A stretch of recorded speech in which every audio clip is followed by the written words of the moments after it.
स्मृति पटल में उसकी बहुत ही भयानक उसके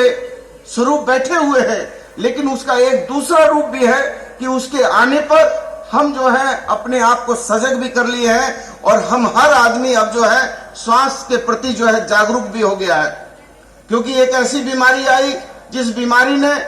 न सिर्फ इंसान को मौत के घाट पर उतारा बल्कि मानवीय रिश्तों को कमजोर कर दिया, बल्कि मानवीय रिश्तों से भी गहरे वो खून के रिश्ते, जो रिश्ते ऐसे थे माता और पितृ का रिश्ता हो, पिता पुत्र का रिश्ता हो, भाई बहन का रिश्ता हो, वो रिश्ते भी कमजोर हुए। लेकिन मैं बहुत धन्यवाद देता हूं अपने राज्य के चिकित्सकों का। लोग ये कहते थे कि साहब सरकारी विभाग जो है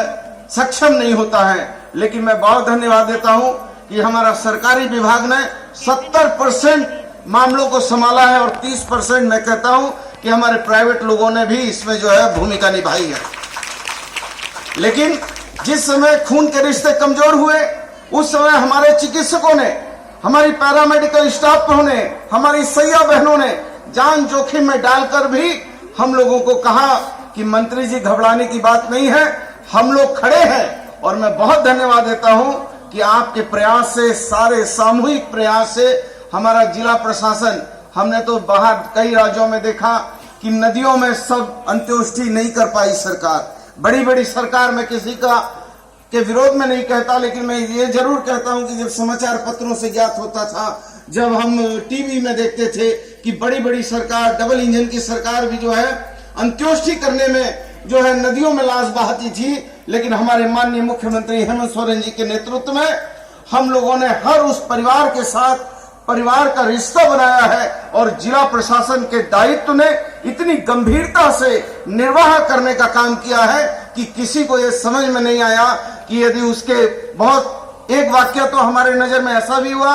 कि रिम्स में एक 6 साल का मासूम बच्चा मौत के काल में समा गया और उसके माता पिता उसके शव को छोड़कर चले गए। अब आप सोचिए कि एक नन्हा बच्चा यदि मौत के काल में समा जाए और माता पिता जो उसके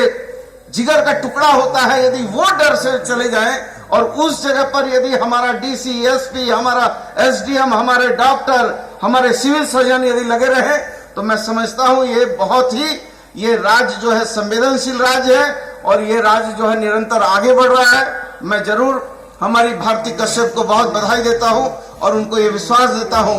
कि हम लोग भी, हमने तो बात किया है केंद्रीय स्वास्थ्य मंत्री जी से वैक्सीनेशन के लिए, लेकिन यदि केंद्रीय स्वास्थ्य मंत्री जी के तरफ से यदि हमको जो है सहयोग नहीं भी मिलेगा तो हम अपने स्टेट बजट के फंड से भी हम वैक्सीनेशन करने के लिए आगे बढ़ रहे हैं ताकि हम इसके उन्मूलन की दिशा में आगे बढ़ सके। और ठीक कहा है अनुज सिन्हा साहब ने कि माँ जो है, माँ से बड़ी कोई चीज नहीं हो सकती है और माँ की रक्षा तो करनी ही चाहिए, क्योंकि हमने देखा है डिस्कवरी में, ज्योग्राफी, नेशनल ज्योग्राफी में कि जब शेरनी हिरनी के बच्चे को पकड़ती है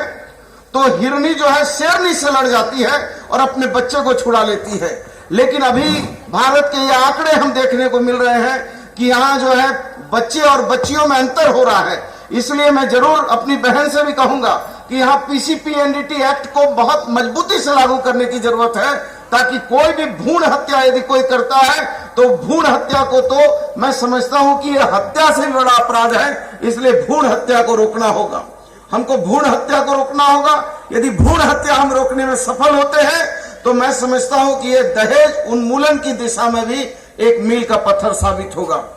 क्योंकि अभी मैं पूछ रहा था अपनी बहन को कि आप लोग कितने भाई बहन हो, तो उन्होंने बताया कि हम 4 भाई बहन हैं, 4 में से 3 तो आईएएस हो गए, 1 आईपीएस हो गया। तो जिस घर की 3 बेटी आईएएस हो जाती है, आप समझिए कि वो घर कितना स्वर्ग समान हो जाएगा। इसलिए ये देश में हमारी माँ बहनों की जैसी ताकत और क्षमता दूसरों में नहीं हो सकती है। हम पुरुष प्रधान लोग हैं, हम अपने घर जाते हैं तो हमारी डरी सहमी हुई बहन माँ आती है, चाय ला दे, पानी ला दे, ये कर दे, वो कर दे। लेकिन जैसे ही दरोगा आ जाता है, थानेदार आ जाता है दरवाजा पर और बाप भाई को पकड़ने के लिए आता है, तो बाप भाई और बेटा जो है वो चौकी के नीचे छुप जाता है लेकिन डरी सहमी हुई जो माँ है, बहन है, वो दरवाजे में खड़ी होकर कहती है कि हम नहीं ले जाने देंगे पति को, बेटा को और अपने बच्चों को। तो ये क्षमता दूसरों में नहीं हो सकती है। ये क्षमता यदि है तो सिर्फ हमारी माँ और बहनों में है। तो मैं बहुत धन्यवाद देता हूं। ये सर्वाइकल उन्मूलन अभियान निश्चित तौर पर जो हमारी समय सीमा है उसके पहले हम लोग समाप्त करने की दिशा में काम करेंगे। केवल मैं जरूर, यहाँ दीपाली बहन भी हमारी बैठी हैं, उनसे भी मैं जरूर कहूंगा कि इसमें आप लोग कुछ, जैसे मैंने कहा कि प्रसव के पूर्व और प्रसव के पश्चात आप ये तो तय करें ही, लेकिन इसके साथ साथ कुछ कुछ ग्रामीण अंचलों में कुछ अवेयरनेस के कार्यक्रम भी चलाएं, लोगों को प्रेरित करें, लोगों को जागरूक करें और लोगों का स्क्रीनिंग करें। जब तक आप स्क्रीनिंग नहीं करिएगा, उसको जांच कीजिएगा, तो मैं समझता हूं कि फिर इसको जो है हम सही प्रकार से इसके समाधान उन्मूलन के लिए हम संकल्पबद्ध रूप से काम नहीं कर सकते हैं। मैं बहुत बहुत धन्यवाद देता हूं, बहुत आभार व्यक्त करता हूं। उम्मीद करता हूं कि ये आज का ये कार्यक्रम इस राज्य के लिए एक नई दिशा और दशा तय करेगा और हम सभी लोग जो हैं सर्वाइकल कैंसर, ब्रेस्ट कैंसर और भी बहुत तरह के कैंसर होते हैं, वो सारे कैंसरों के उन्मूलन की दिशा में हम आगे बढ़ेंगे। बहुत बहुत धन्यवाद। सभी लोगों को जोहार, प्रणाम, शुक्रिया। माननीय